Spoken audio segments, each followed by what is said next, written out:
Единый день финансовой грамотности Чувашской Республики.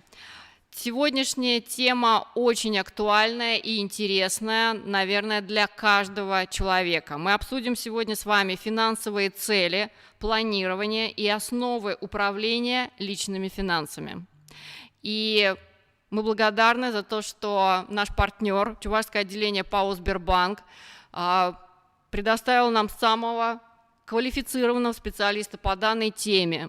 Сегодня онлайн-консультацию проведет Ольга Николаевна Моторина, начальник управления продаж продуктов благосостояния Чувашского отделения ПАО «Сбербанк». И я прошу выслушать ее сообщение. Если будут вопросы, пишите их в чате. Мы постараемся на них ответить. Вам слово, Ольга Николаевна.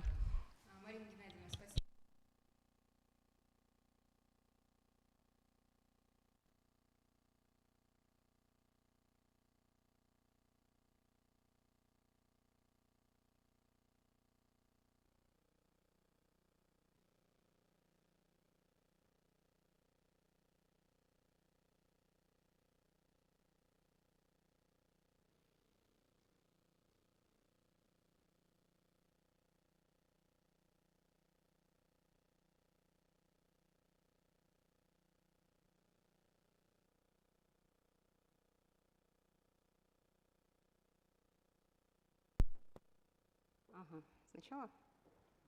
Да? Сначала нужно? Угу. Марина Геннадьевна, большое спасибо за предоставленную возможность. Также благодарю Национальную библиотеку и Республиканский центр финансовой грамотности за выступление, которое я сегодня вам преподнесу. Действительно, тема личные финансы, она очень актуальна. Почему? Потому что любые наши финансовые потребности, наши финансовые цели так или иначе связаны с бюджетом семьи и с личным бюджетом. В ходе нашей встречи я расскажу вам о том, почему стоит не только сохранять, но и приумножать личные финансы. Какие финансовые инструменты, программы могут вам в этом помочь. Расскажу о 3 достаточно простых, понятных и доступных широкому кругу людей программах. И, конечно же, с удовольствием отвечу на ваши вопросы. Итак, начнем.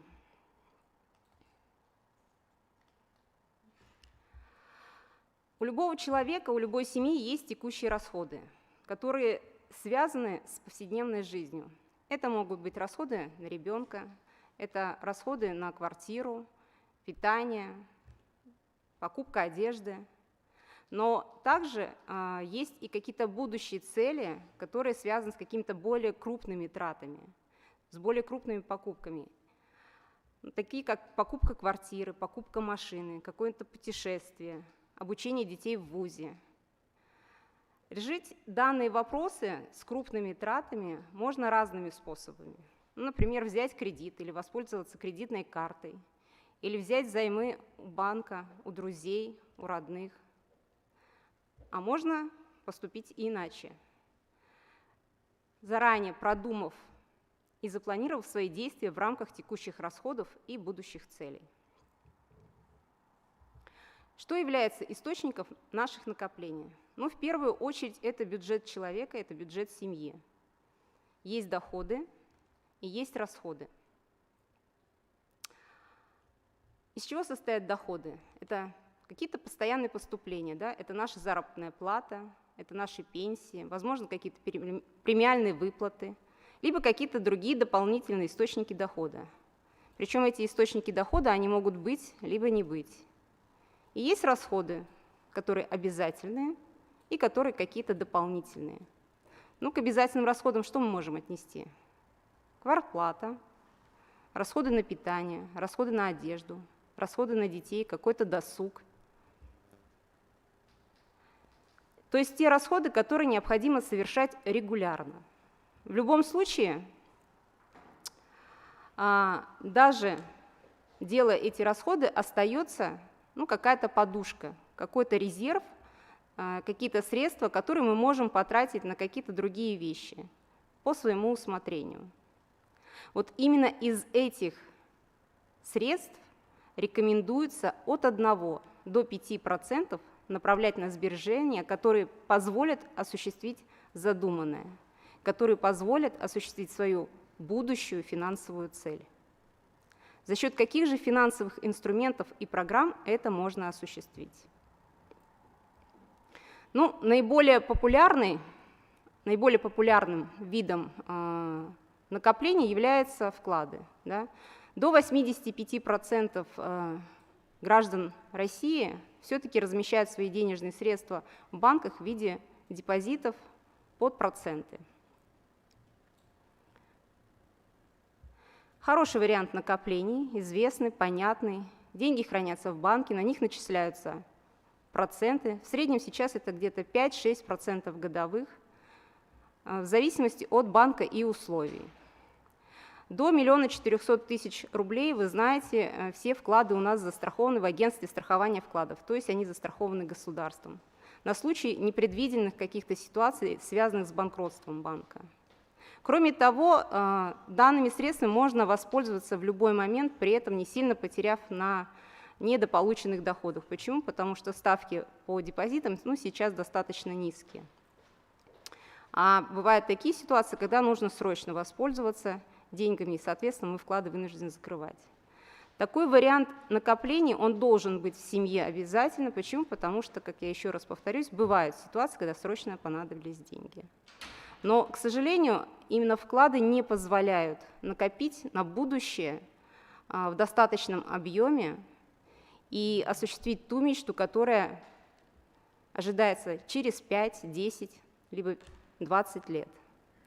Для этого существуют другие инструменты, которые позволяют это сделать. Давайте рассмотрим их.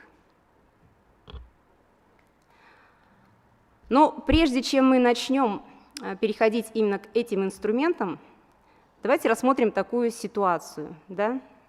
У вас вот на картинке, если вы видите, представлены 3 ситуации.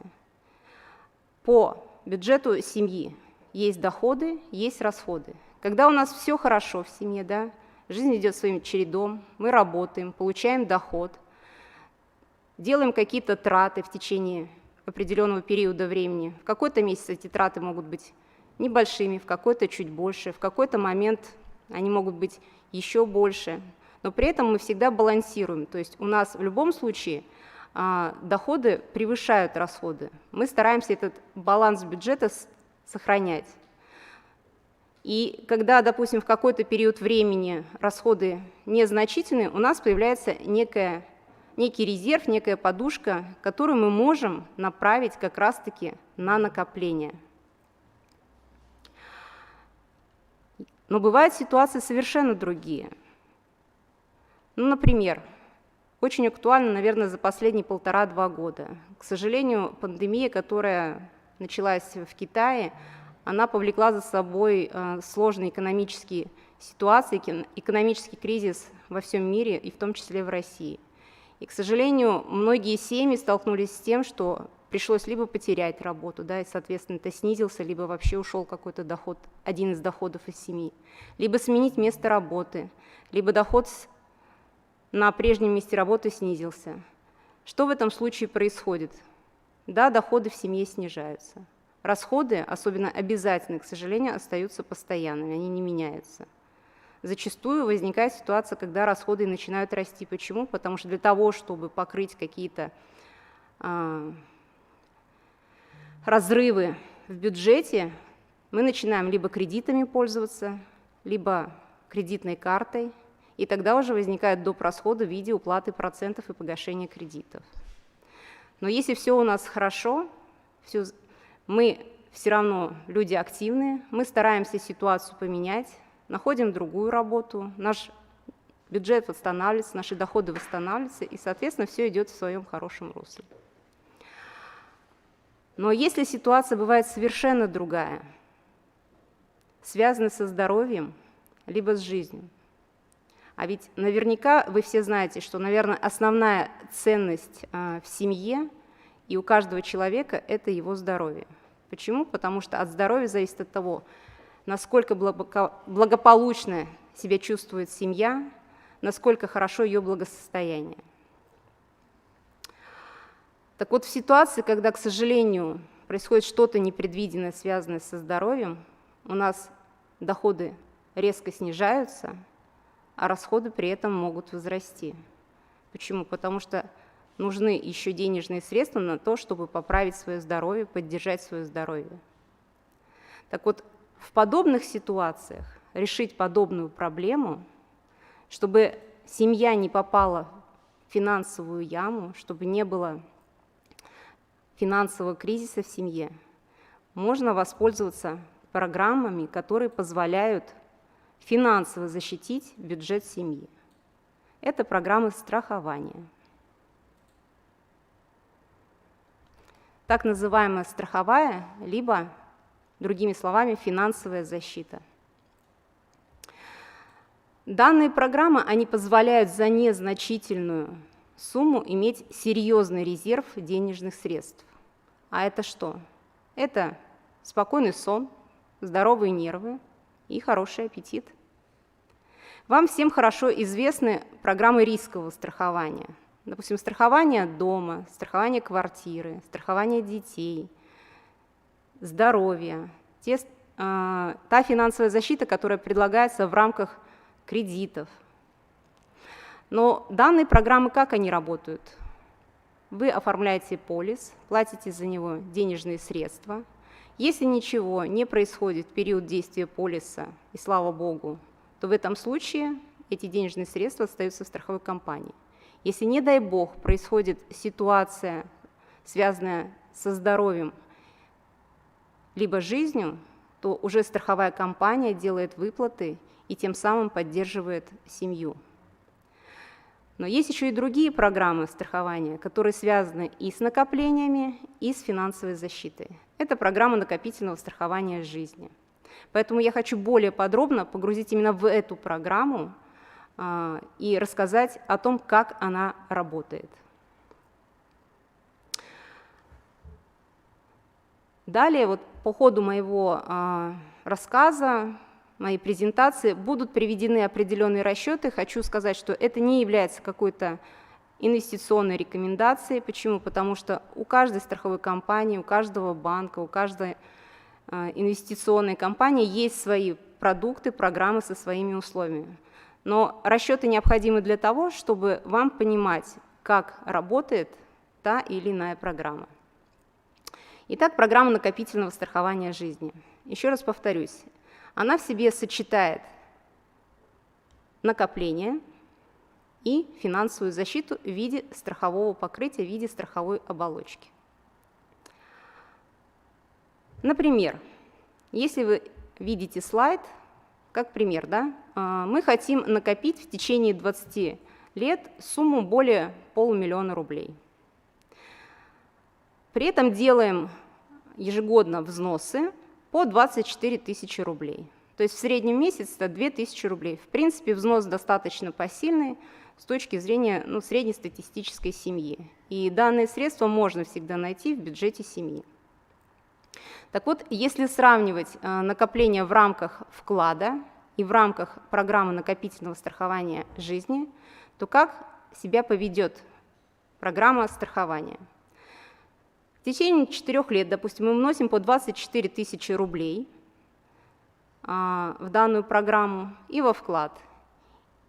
И на 4-й год, к сожалению, происходит ситуация с человеком, который открыл либо вклад, либо программу, что-то серьезное со здоровьем.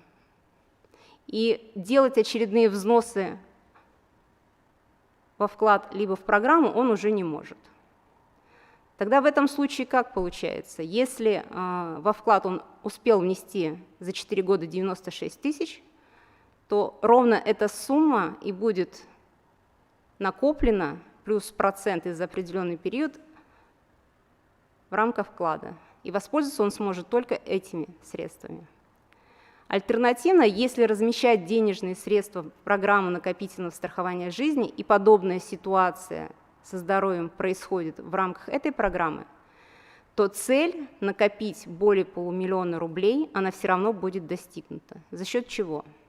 За счет того, что именно у программы накопительного страхования жизни есть страховая оболочка, где страховая компания несет риски по ситуациям, которые возникают со здоровьем либо со жизнью человека, открывшего программу.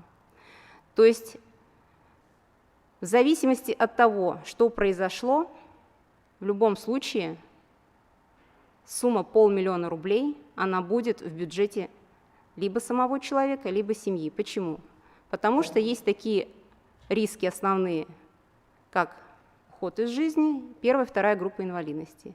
В случае, если происходит уход из жизни, то денежные средства в том размере, который планировал накопить человек, открывший программу, будет выплачено наследникам, либо выгодоприобретателю. Если происходит ситуация инвалидности, то есть потери нетрудоспособности, то в этом случае уже страховая компания в программу будет вносить денежные средства, и в итоге через 20 лет человек получит ту сумму, которую он планировал накопить. То есть смысл работы программы в том, что как только договор накопительного страхования жизни открывается, и человек делает первый взнос в нее, у него в резерве уже в будущем та сумма, которую он планировал накопить. У него и у его семьи.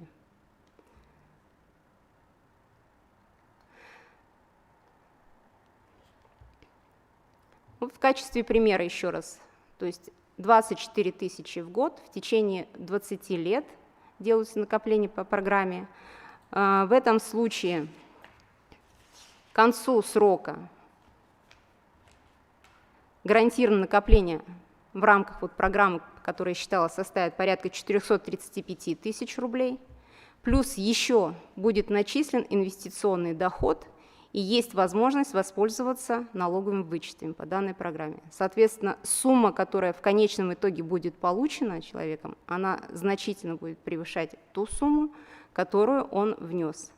Либо будет на уровне той суммы, которую внес. Но еще раз хочу повторить, что полезность и важность данной программы в том, что как только открывается она, как только делается первый взнос, в резерве уже та сумма, которую планировали накопить.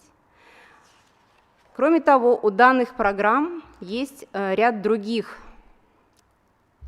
преимуществ, которые даются человеку, открывшему программу. Да?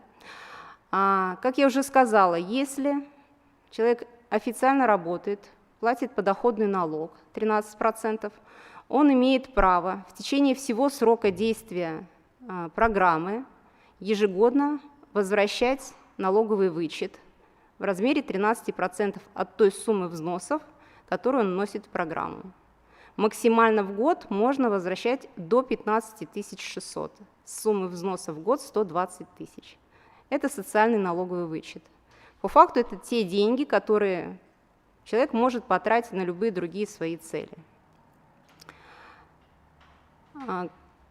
Кроме того, эти программы юридически защищены. То есть те накопления, которые делаются в рамках нее, они имеют юридическую защиту. Денежные средства не делятся при имущественных спорах, при разводах, не арестовываются, полностью сохраняются за человеком, открывшим программу. Также в рамках данной программы можно определить сразу же конечного получателя денежных средств, если происходит какая-то ситуация со здоровьем, так называемого выгодоприобретателя. Это говорит о чем? Это говорит о том, что данные средства они будут переданы адресно конкретному человеку, кто предусмотрен в качестве получателя денежных средств в рамках данной программы. Это может быть сам человек, открывший программу, это может быть ребенок, это может быть супруг либо супруга, либо вообще какие-то третьи лица. Кроме того, что важно, да, данная программа, она нацелена на то, чтобы конечная цель была достигнута, чтобы мы не смогли в какой-то промежуток времени, когда нам этого захотелось, воспользоваться этими накоплениями. То есть она в определенной степени дисциплинирует нас к тому, чтобы мы к моменту, когда у нас есть потребность воспользоваться этими средствами, ну, не знаю, сделать какую-то крупную покупку, эти средства были накоплены. Почему? Потому что при расторжении данных программ экономически невыгодно получать те суммы, которые будут выплачены. Будут выплачены всего лишь выкупные суммы, которые значительно меньше по мере того, как программа двигается по срокам, нежели то, что мы внесли. То есть еще одна ценность данной программы, что цель мы достигнем в любом случае, внося регулярно денежные средства в нее.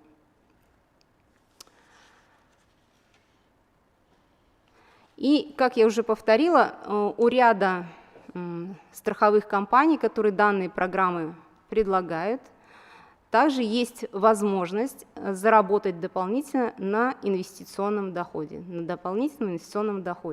Почему? Потому что ваши денежные средства, они будут, естественно, размещаться в определенные финансовые инструменты, которые будут приносить доход, и страховая компания будет этим доходом делиться. Программы очень гибкие, у разных страховых компаний они разные. Можно подключить, помимо базовых рисков, о которых мы с вами говорили, еще и дополнительные. И по каждому риску страховая компания, если происходит страховое событие, делает выплаты. При этом конечная сумма накоплений, которая планируется, ожидается, она не будет уменьшаться. Ну, как пример, можно подключить опцию защиты от травм. Соответственно, если происходит какой-то травматизм, то страховая компания делает некую выплату с той суммы, которую планируем накопить. Можно подключить госпитализацию, временную нетрудоспособность, то есть на любой вкус. Самое главное, вы выбираете сами для себя, какая поддержка действительно актуальна и вам необходима.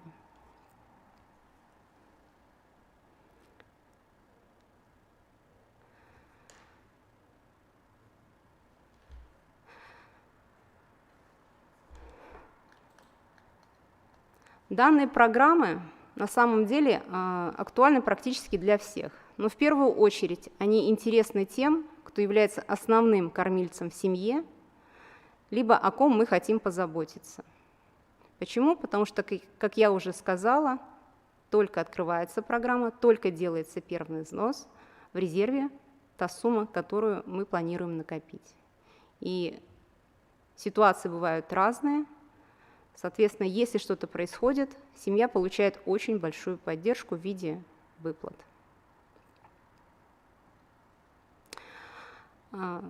Данная программа, она, конечно, больше нацелена на финансовую защиту бюджета семьи, но какой-то очень большой инвестиционный доход, интересный доход может не приносить. Да? Поэтому существуют другие программы, которые связаны в первую очередь с выплатой инвестиционного дохода, который зачастую бывает выше, чем инфляция, и выше, чем ставки по депозитам.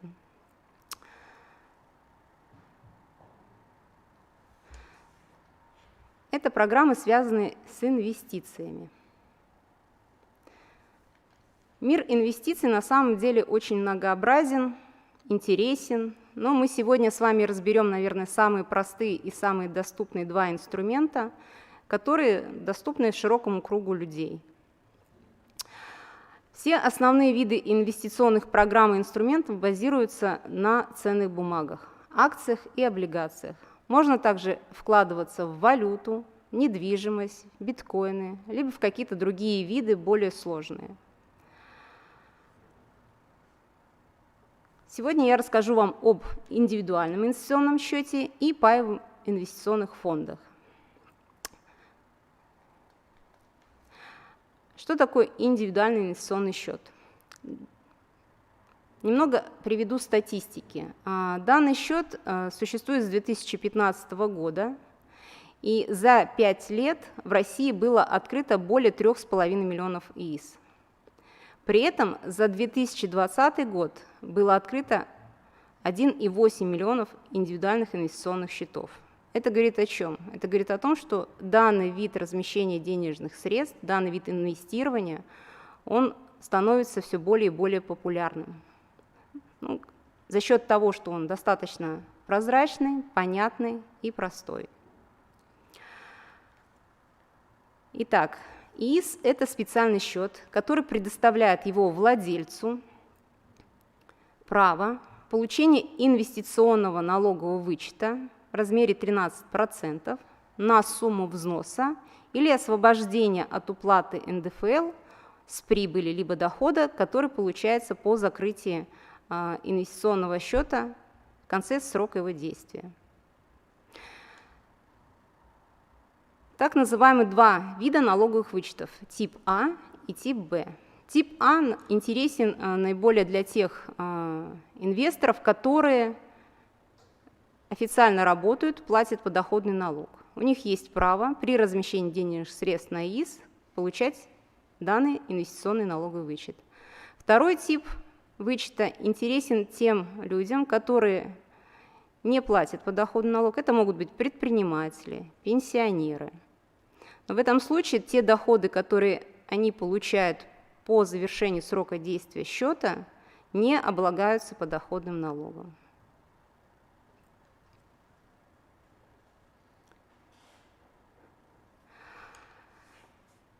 Прежде чем воспользоваться данным инструментом размещения свободных денежных средств, нужно знать основные его условия. Итак, об основных условиях ИИСа. Индивидуальный инвестиционный счет открывается сроком минимум на 3 года. И денежные средства, которые размещаются в данный счет, они должны пролежать 3 года. Почему? Потому что именно в течение этого срока действия счета можно воспользоваться всеми привилегиями, всеми преференциями, которые он дает. Счет можно не закрывать по истечении 3 лет и не выводить денежные средства, и получать, размещая на него деньги, инвестиционный доход и в дальнейшем. Инвестиционный счет позволяет получить инвестиционный налоговый вычет, но при условии, что он открыт и действует 3 года. О налоговых вычетах ранее я уже сказала. Максимально в год можно получить налоговый вычет в сумме 52 тысячи рублей, от суммы размещения в 400 тысяч рублей. Но самое главное, чтобы годовой доход владельца счета составлял более 400 тысяч. Если он составляет меньше 400 тысяч, то налоговый вычет будет рассчитан, исходя из той суммы годового дохода, который был в виде налогооблагаемой базы в течение текущего года. Размещать минимально денежные средства можно в зависимости от того, какие условия предлагает та или иная компания, которая предоставляет такую программу. Ну, на примере, допустим, Сбербанка. Если вы обратитесь в офис Сбербанка, то первый взнос минимальный составит 90 тысяч рублей. У каких-то других компаний, банков, брокерских компаний этот порог может быть меньше, а может быть больше. Соответственно, с условиями вы можете познакомиться самостоятельно. Данный счет можно пополнять, а можно не пополнять. То есть открыли, разместили определенную сумму, 3 года выдержали, воспользовались налоговым вычетом. В конце срока действия счета ИИС по истечении 3 лет получили инвестиционный доход какой-то. Но лучше данный счет пополнять. Почему? Чем чаще мы пополняем его, чем больше мы вносим на него денежные средства, тем выше потенциальный инвестиционный доход мы можем заработать. И плюс со всех сумм, которые мы размещаем дополнительно, мы имеем право получать инвестиционный налоговый вычет. Максимально в год можно разместить до 1 000 000 рублей. Таким образом, если рассматривать вот эту верхнюю планку, в течение 3 лет можно разместить максимально 3 миллиона.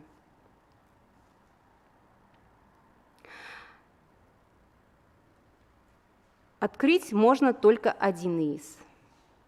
То есть если вдруг вы забыли, что у вас открыт индивидуальный инвестиционный счет в какой-либо управляющей компании, да, и вам предложили открыть в течение первых 1-2 лет еще один счет, и вы открываете его, то в этом случае предыдущий счет надо будет закрыть.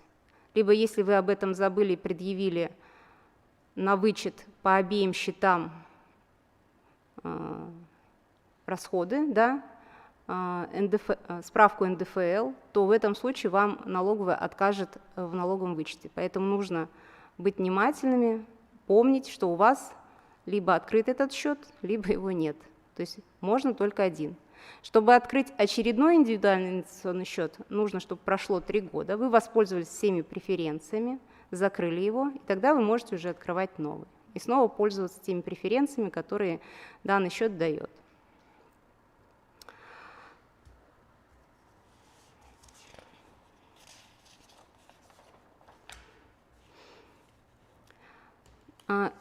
Инвестиционный доход, который выплачивается в конце срока действия ИИСа, он может быть разный. То есть все зависит от того, насколько данная программа консервативна либо агрессивна с точки зрения размещения денежных средств. Ваши денежные средства, когда вы открываете счет, они передаются в доверительное управление управляющей компании либо брокерской компании. И уже профессионалы своего дела, профессиональные управляющие, ваши денежные средства размещают в ценные бумаги. Это акции либо облигации. В большинстве случаев стратегии складываются таким образом, составляются таким образом, что в качестве акций и облигаций выступают ценные бумаги государства либо крупных корпоративных компаний. Чаще всего это голубые фишки. То есть это Лукойл, Татнефть, Роснефть, Газпром, Сбербанк, ВТБ. То есть компании, которые действительно имеют устойчивое финансовое положение, которые по своим акциям платят достаточно хорошие дивиденды и имеют устойчивый рост прибыли. На самом деле, доверяя денежные средства управляющим, естественно, нужно проанализировать, насколько та или иная компания, которая предоставляет данную услугу, имеет хорошие рейтинги, зарекомендовала себя на финансовом рынке, насколько большой объем клиентов участвует в данной программе. Все это в открытых источниках можно посмотреть, почитать, либо получить в рамках консультации у специалистов.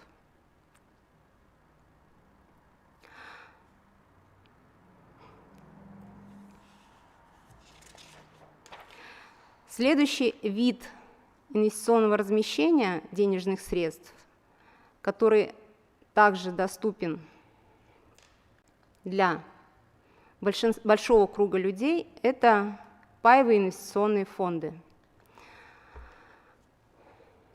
Что такое паевый инвестиционный фонд?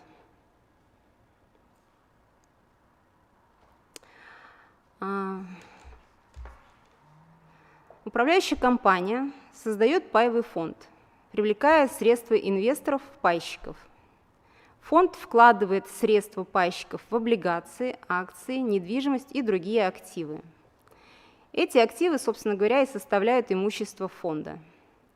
Инвесторы, покупая паи фонда, получают право собственности на долю в имуществе фонда. Пай каждого открытого фонда имеет свою стоимость, которая рассчитывается ежедневно и меняется в зависимости от того, как меняется стоимость той или иной ценной бумаги, которая входит в состав этого пая. В зависимости от того, насколько качественно управляется фонд, и зависит будущий доход. Поэтому паевыми инвестиционными фондами, естественно, управляют профессионалы, это управляющие. Задача управляющего – увеличивать стоимость имущества фонда и, как следствие, увеличивать доходы пайщиков. Если простыми словами, давайте представим некий пирог, да, с разнообразной ягодной начинкой. Белая, красная, черная смородина, земляника, клубника, голубика, все что угодно. Мы этот пирог делим на разные кусочки, так называемые паи. и продаем всем желающим его попробовать. Кто больше заплатит, тот, соответственно, получит и больший кусок. Кто меньше, тот меньше. И, соответственно, от того, насколько хорошо сработали управляющие, да, больше удовольствия получит тот человек, который купил больший кусок этого пирога. А вот те ягоды, которые в нем представлены, это как раз-таки ценные бумаги, которые входят в состав паевого инвестиционного фонда. Минимальный порог входа в ПИФы на примере Сбербанка – это 1000 рублей.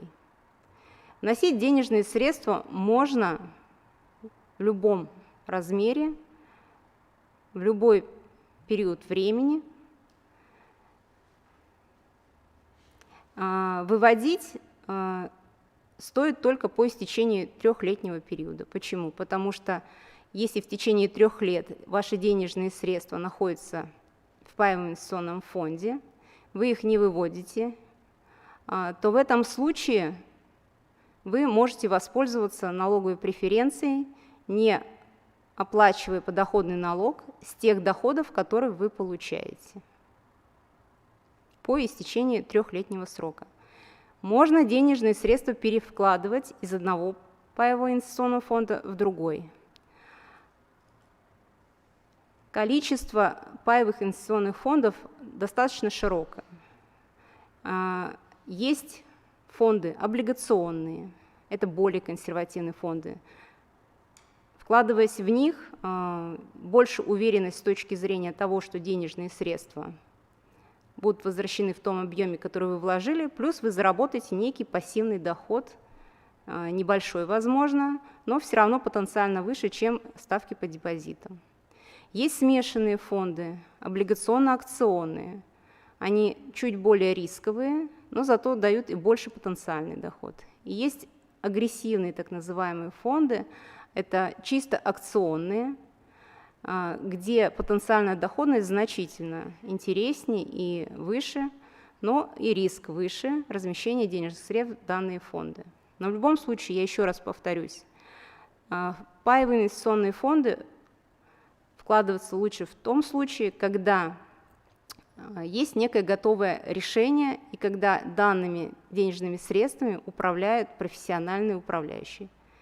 Задача управляющего – сделать максимально интересным данный инструмент для инвесторов с точки получения конечного дохода.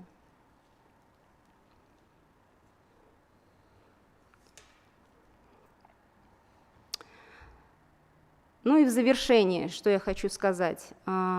Если вы действительно заинтересовались и хотите попробовать другие альтернативные средства накопления, инструменты накоплений и получения доходов, то нужно знать основные правила. Во-первых,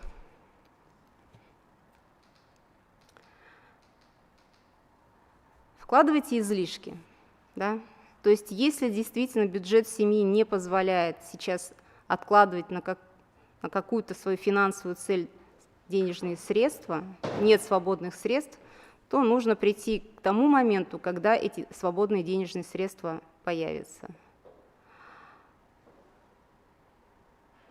Не спешите, то есть взвесьте все свои возможности, ознакомьтесь с информацией, рекомендациями профессионалов, примите взвешенное решение в пользу того или иного инструмента, который больше подходит вам, в зависимости от того, что вы хотите. Накопить, сберечь и получить некий доход, либо накопить, сберечь и получить больший доход, но связанный с большим риском. Мыслите рационально, то есть определитесь с выбором финансового инструмента, и если уж вы начали вкладывать в инвестиции, то делайте это последовательно и регулярно. Соблюдайте горизонт инвестиций, то есть определите срок, в течение какого времени вам в будущем понадобятся денежные средства, денежные накопления, которые вы планируете получить, размещая в такие инструменты, о которых я вам рассказала. И самое главное, этот срок выдержите. Почему? Потому что именно размещая на тот срок, на который рекомендуется размещать денежные средства, он оправдывает в дальнейшем получение вашего дохода. И плюс, как я вам уже рассказала, по ряду программ есть множество преференций в виде получения либо социальных налоговых вычетов, либо инвестиционных налоговых вычетов. А это всегда сопряжено с определенными сроками, в течение которого необходимо выдержать размещение этих средств в программах. Ну и последнее, хочу рассказать вам о портфельном размещении денежных средств. То есть если действительно есть свободные средства, которые вы готовы инвестировать и размещать, накапливать и получать больший доход, то многие мировые инвесторы предлагают делать некий портфель, размещать их в некий портфель. 60% рекомендуется размещать в ликвидную часть, которая позволяет сохранять финансы. Что это может быть? Это могут быть остатки на картах, да? Это может быть популярный инструмент, такой как депозит. 30% размещать в такие инструменты, которые вам позволяют получить потенциально больший доход, нежели по депозиту, а порой и обогнать инфляцию. К ним как раз-таки относятся инвестиционные продукты, такие как ИИС, паевый инвестиционный фонд, доверительное управление. И буквально 10% от свободных денежных средств размещать в такие программы, как накопительное страхование жизни. Почему? Потому что именно эти программы, они, наверное, будут являться фундаментом благополучия и благосостояния семьи. И туда достаточно вкладывать всего лишь 10% от свободных денежных средств. Уважаемые слушатели, у меня все. Спасибо большое за внимание. Готова ответить на вопрос. Благодарю вас, Ольга Николаевна. Действительно,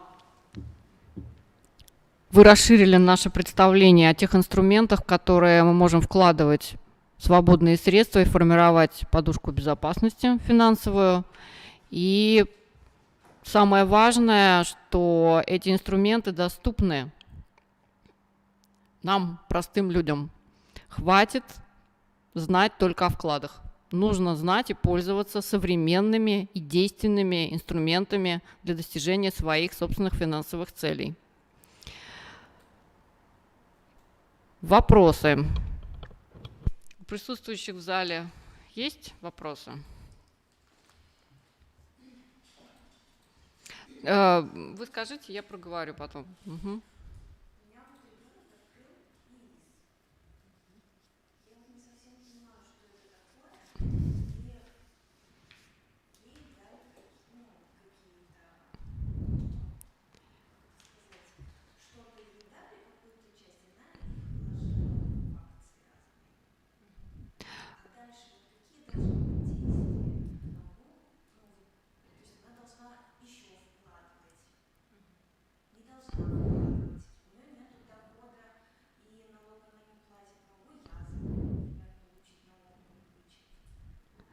Скажите, сколько лет ребенку?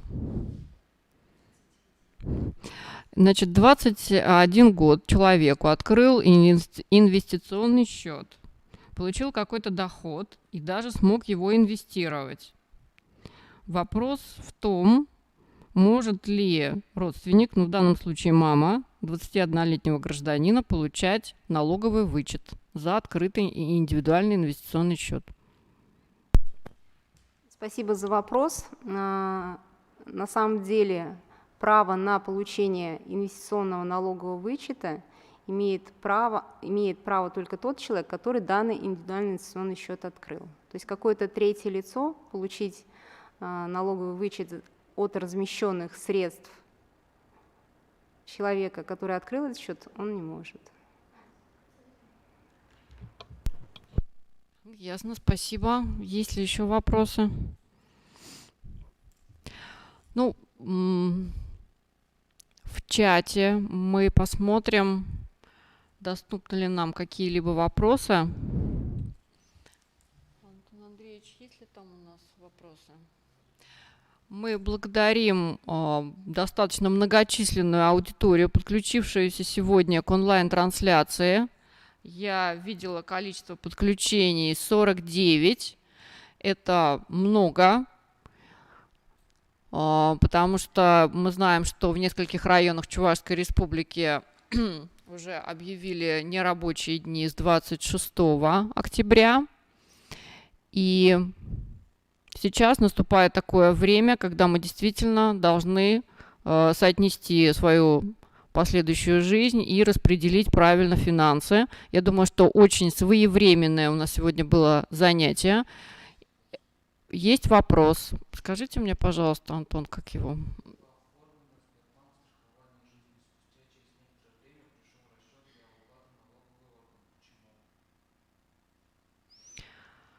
Итак, может быть, вы, Ольга Александровна, проговорите вопрос или сразу ответ? Я зачитаю, проговорю вопрос, да, то есть была, я так понимаю, оформлена программа накопительного страхования жизни в страховой компании Сбербанк страхование жизни, и через какой-то промежуток времени пришел запрос из налогового органа об уплате подоходного налога.